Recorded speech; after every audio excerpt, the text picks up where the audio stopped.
Francisco Madero was a pivotal figure in Mexican history, best known for his role in initiating the Mexican Revolution. Born on October 30, 1873, in the state of Coahuila, Madero came from a wealthy and influential family.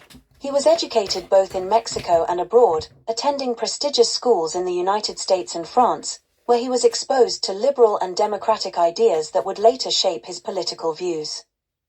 Madero became increasingly disillusioned with the authoritarian rule of Porfirio Diaz, who had been Mexico's president for over 3 decades.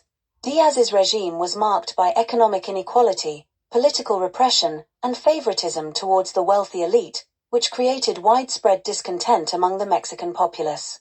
Madero, believing in democracy and social justice, began to advocate for political reform and greater representation for the Mexican people. In 1908, Madero wrote La Sucesión Presidencial en 1910, a book in which he called for free and fair elections and openly criticized Diaz's dictatorship. This book gained significant attention and established Madero as a leading voice for democratic change in Mexico. In 1910, Madero decided to run for president against Diaz. However, before the election could take place, Madero was arrested and imprisoned by the Diaz government, which manipulated the election to secure another term for Diaz.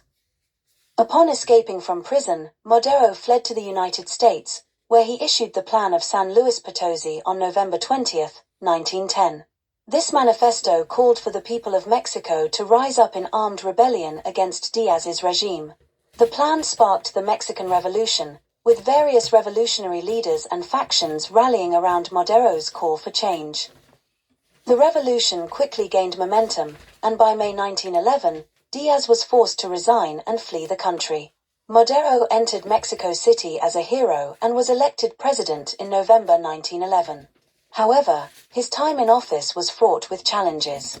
Madero faced opposition from various factions, including those who believed he was not implementing reforms quickly enough and those who were still loyal to the old regime.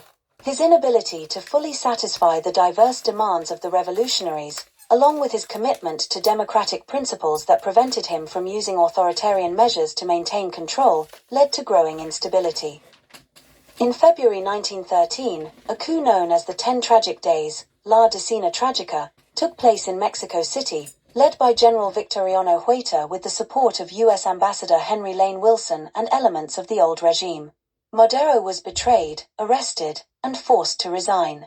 Shortly afterward, on February 22, 1913, Madero was assassinated under mysterious circumstances, likely on the orders of Huerta. Francisco Madero's death marked a tragic turn in the Mexican Revolution, which would continue for several more years, leading to widespread violence and upheaval.